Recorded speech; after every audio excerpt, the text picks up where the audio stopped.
Hi everyone, welcome back to Eleganza TV. My name is Eunice. In today's tutorial, I'll be showing you how to draft the pattern for this beautiful corset dress I'm making for a client. I'll be sharing the sewing process in the next video, so stay tuned for that. Now, without wasting much time, let's get started. So to get started, I've already folded my pattern paper into two. These are the tools I'll be working with: my rulers, pattern scissors, and pen. I've also gone ahead to mark the horizontal lines, which are the shoulder line, the bust points, the under bust, the half length, and top length. So I've opened up the pattern so you can see the horizontal lines clearly. So now to proceed with the drafting, I will start from my shoulder line. On that fold, I'll mark my shoulder measurement divided by 2, just like you see me doing. And then from that point, I came down by 1 inch for my shoulder slope. While the neckline, I marked 3 inches for the neck wideness and 3 inches for the neck depth. This is just the basic neckline for now. I will adjust it as we continue. So after connecting the lines, the next thing I'm going to do now is to mark my arm side length, and I came down by 8 inches from my shoulder slant, and I got this measurement by using this calculation. You divide your bust measurement by 6 and add 1.5 inch to it. So having done that, I also went ahead to mark my shoulder divided by 2 on that arm side length, and I connected together to my shoulder slant. Next thing I'm going to do now is to get the midpoint of that arm side length I measured just now. So the midpoint is 4 inches. And on that midpoint, I came in by 0.5 inch. Next thing I did was to take quarter of my bust measurement and I marked it on my chest line, which is also my arm side length. And I'll be connecting the 3 points together using my armhole curve. So yes, after taking the bust measurement, on the half length, I will be marking the round waist divided by 4. So I measured the actual round waist of my client and I placed it on my pattern paper. Then I came in by 0.5 inch, and this is going to be for my snatching. After doing that, you're also going to add your dart allowance. So on that new measurement, that new waist measurement, I came out by 1.5 inch for my dart allowance, which I connected to my bust measurement like so. And then on the top length, I measured my round hip measurements divided by 4. Then I connected to my waistline like this. So now we have our basic bodice pattern. Next is to impute the darts. To start measuring the dart, first you need to take your bust span measurement and divide it into 2. So I marked that point starting from my bust point all the way to my top length, which I connected using my straight ruler. So having done that, I moved to my shoulder to get the midpoint of my shoulder line, and then I used my straight ruler to connect from the bust point line to the midpoint of the shoulder. So next, I'm taking the dart. I marked 0.5 inch on the center front at the underbust, half length, and top length. After that, I connected the points using my straight ruler to form a straight line. And then I placed my curved ruler from that dart intake at the underbust and connected to the bust points. So now moving on to the side part, which is the bigger section, I used 1 inch for the dart intake and I marked 1 inch from the underboss all the way to the top length. So I'll be connecting all the points using my marker to make it visible and to form a straight line. And then I use my curved ruler to connect the darts back to the bust point, just like I did for the center front. So now we've gotten the darts for the underbust. We're going to take the darts for the upper bust, which is the over bust, to tighten it. So I measured 7 inches from my shoulder, which is the new chest line, and that gave me 3.5 inch from my bust point line.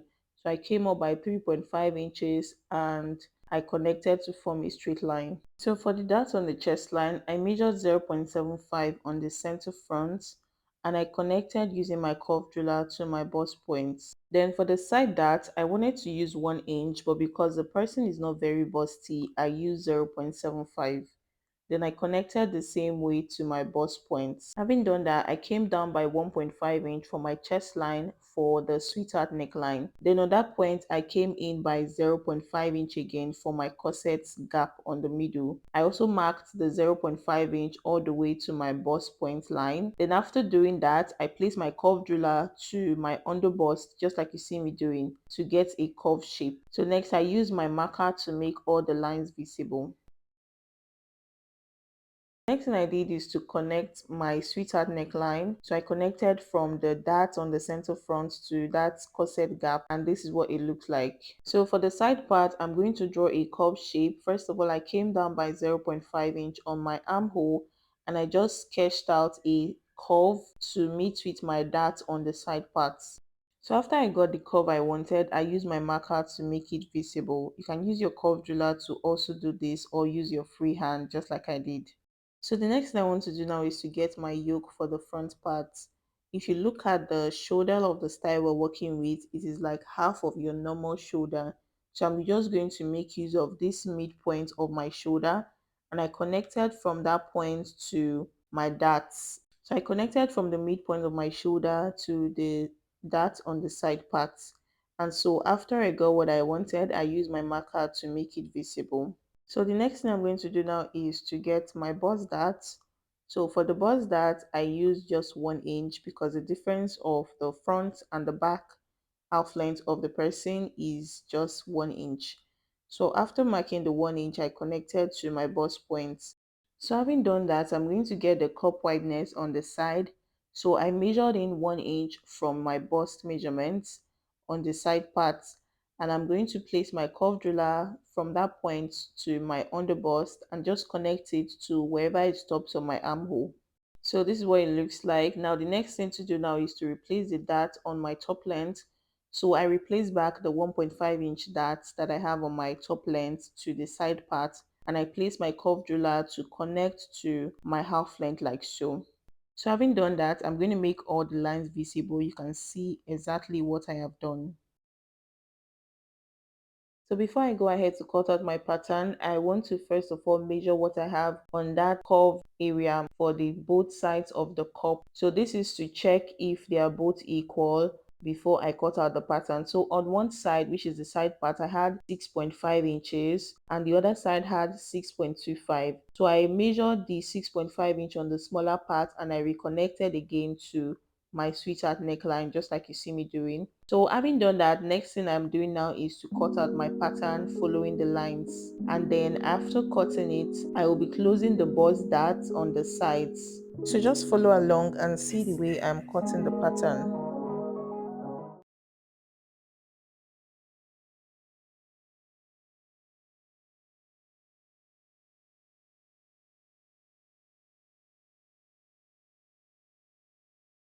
So guys, after cutting the pattern, I went ahead to cut open the bust dart area, and I'm going to open up my pattern like this and close the both of them. I'll use my masking tape to close it, and then I will place the both sides together again to cut out the excess that I have on the side parts. So after doing that, I reconnected the side curve again because closing the dots made the measurements to be different. Then I cut out my curved shape. So after cutting out my patterns, I went ahead to label the cup pieces and I put in my arrows so that I would not make a mistake when I want to place them on my fabric to sew.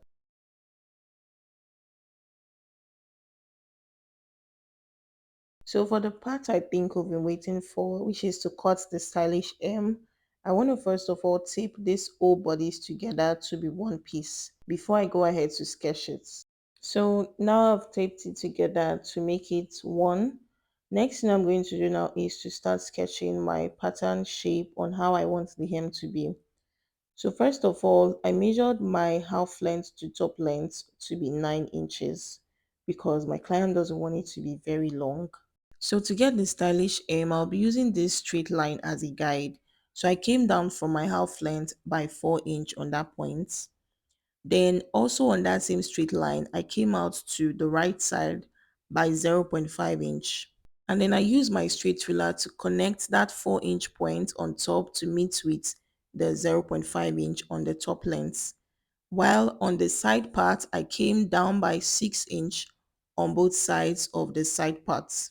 So I'll be connecting my curved shape using my curved driller just like you see me doing. So just watch closely and see exactly what I am doing. While for the side part, I'll be using my straight driller to connect the both points together like this.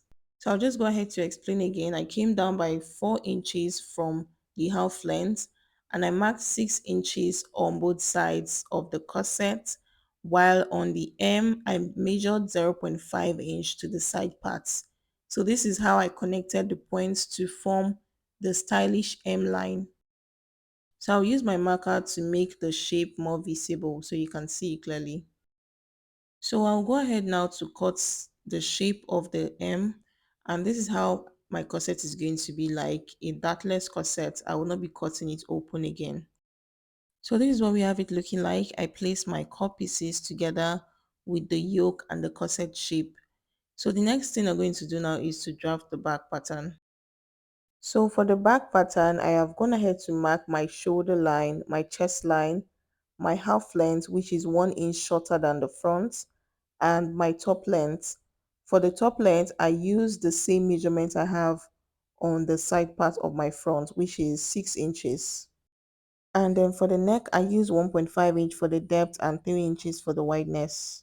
Next thing I did was to mark my bust measurement divided by 4 on the chest line. Then for the half length, I used my round waist divided by 4. I came in by 0.5 inch for the snatching and 1 inch for that allowance. Then on the top length, I used my round hip divided by 4. So then on my chest line, I came in by 1.5 inch, and on my top length, I came in by 1 inch. And I'm going to connect the both points I marked to form a straight line, like a slant line, and this is going to be for my corset opening.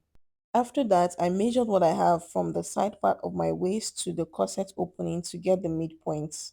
And then I just placed my straight ruler on that midpoint to connect a straight line. So then on my half length, I marked 0.5 inch on both sides of the line, which is the 1 inch that I have already replaced on the side. And then I connected the both that leg to my chest line, and I also connected the same way to my top length. So the next thing I want to do now is to get the yoke for the back pattern. So I brought the front part yoke and I placed it on my shoulder to get the midpoints.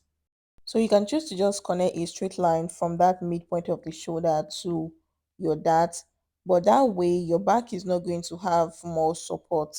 So what I did was to connect from that shoulder point to my neck curve. And so because I want the back to have a button, I came down a bit by 1 inch and I connected another curve from that point to my dart on the chest line. So after getting what I wanted, I'm going to make all the lines visible using my marker. And then so for the yoke, I also came down by 0.5 inch from my armhole, and I wanted to connect it to my chest line like this. So you can make it a straight back or you can make it a V, whatever way you want it to be. So next thing I did again was to label my patterns. I labeled it center back and side back, and I also added my arrows to indicate the parts that goes together. So right now we're done with the drafting of the back part, and I went ahead to cut out my pattern. So at this point we've come to the end of the pattern tutorial. In the next video I'll be